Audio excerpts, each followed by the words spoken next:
Everyone knows that getting rid of the deficit will require some tough decisions.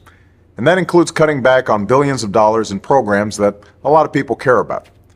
But what should be easy is getting rid of the pointless waste and stupid spending that doesn't benefit anybody.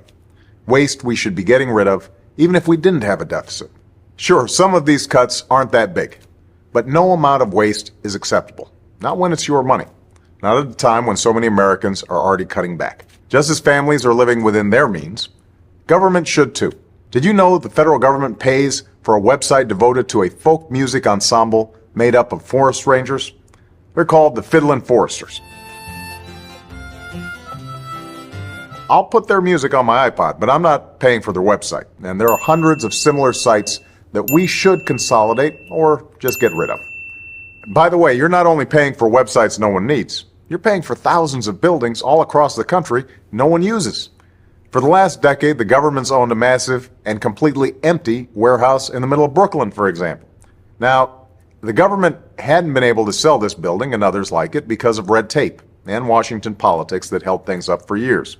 But we're finally cutting through all that and plan to get rid of these buildings in the months ahead. We need to step up our game. We need to go after every dime. We need to make government work for you. That's why, starting today, I've asked the Vice President to lead a renewed effort to hunt down misspent tax dollars in every agency and department of this government. We're calling it the Campaign to Cut Waste, and I know Joe's the right man to lead it, because nobody messes with Joe. There's a new standard by which the government is going to function from this point on. The American people are entitled to transparency. Look, a lot of this depends on new, sophisticated methods, but it also, we know, depends on relentless focus on making this a priority. Focus that can't be delegated. We're holding ourselves accountable, and we're deeply committed and focused on making government function better.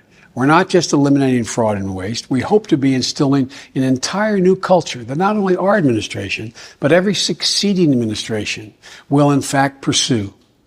We're going to give you the government you expect and deserve.